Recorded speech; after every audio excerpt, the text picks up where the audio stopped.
On est ici à Mayotte, dans le 101e département français, et c'est là que se trouve le plus grand bidonville de France.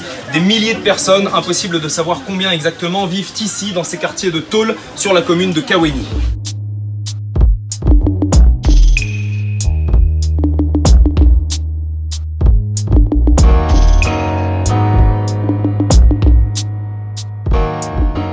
Notre guide s'appelle Itoine, il a 33 ans. Vous avez grandi ici, vous? Oui, oui, oui.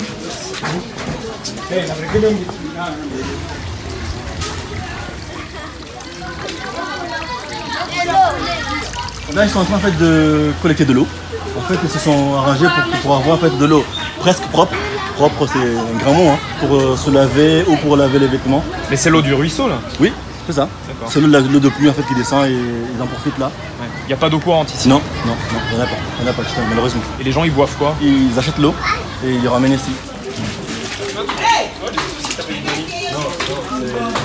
Les conditions de vie dans ces baraques en tôle qu'on appelle les bangas sont très difficiles et les premiers qui en souffrent ce sont les enfants. Le taux de mortalité infantile est ici 4 fois plus élevé qu'en métropole. Je m'appelle Dalila, j'ai 8 ans.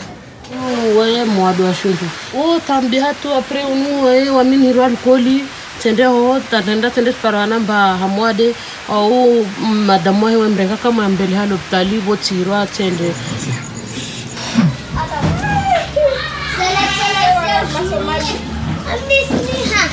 L'écrasante majorité des habitants du bidonville sont des migrants qui viennent des îles voisines des Comores. La plupart n'ont pas de papier, même s'ils sont là parfois depuis plus de 20 ans.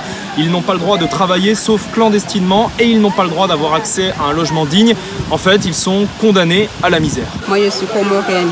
Moi, je vis avec la peur qu'on va nous expulser avec nos enfants. J'ai des papiers, j'ai un séjour. Un titre de séjour? Oui, j'ai tout ce qu'il faut.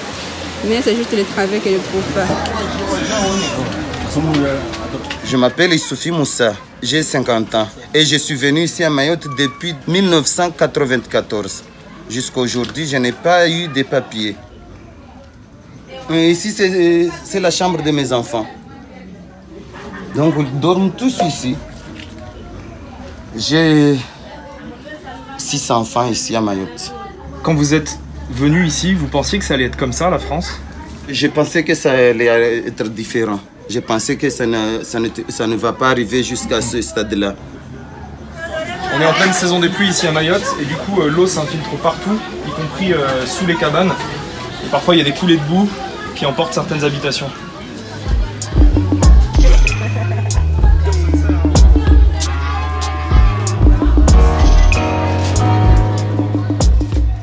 Wasiri research tu maisha ya peu.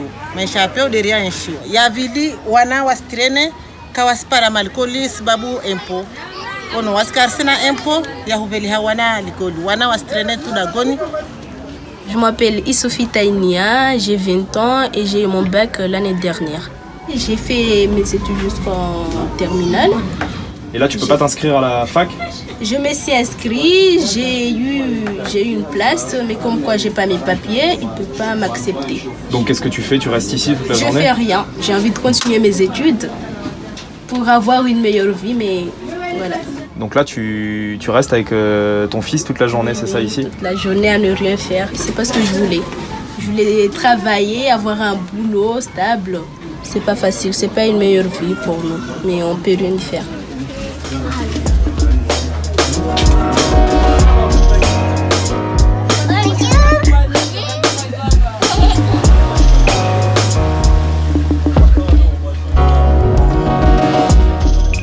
Bon, on se balade pas seul dans le bidonville, hein, évidemment. On est accompagné par tous ces messieurs qui sécurisent notre venue.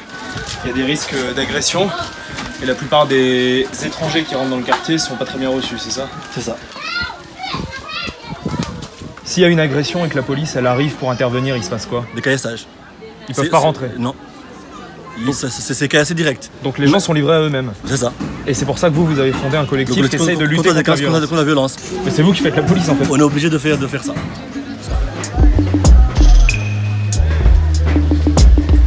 À la tombée de la nuit, en fait, les parents gardent leurs enfants en fait, comment dirais-je, à la maison. Et s'ils doivent sortir en fait, avec accompagnés toujours. En fait, les premières victimes de la délinquance ici, ce sont les habitants du bidonville. C'est ça, oui, c'est ça, oui, c'est ça. Quand vous entendez les Mahorais, les Français qui ont leurs papiers, accuser les clandestins, les Comoriens, les habitants des bidonvilles d'être responsables de tous les actes de délinquance, qu'est-ce que ça vous fait, vous?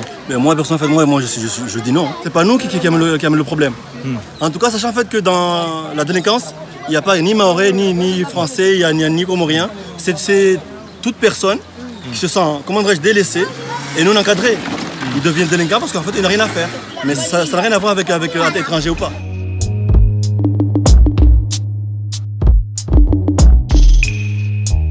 Je m'appelle M. Ayouba Wedjidine, je suis français d'origine comorien.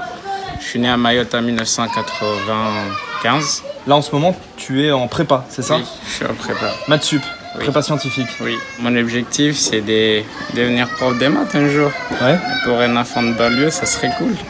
C'est dur d'y croire, de croire à ses rêves quand on voit les conditions de vie ici, non? Oui, c'est dur, surtout quand on se sent un peu exclu. Les gens qui habitent ici, souvent, quand il y a trop la boue, et quand on va en classe avec les autres, il y a la boue sur nos chaussures.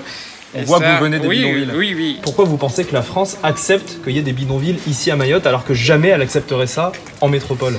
Je sais pas, peut-être qu'on considère pas qu'on est français, mais il devrait. Parce qu'on est français, on a des papiers français, on a des nationalités françaises, on est des Français, on se considère qu'on est des Français. Du coup, nous aimerions que l'État change son point de vue sur nous. Pour moi, l'État nous prenne comme des Français à part, quoi.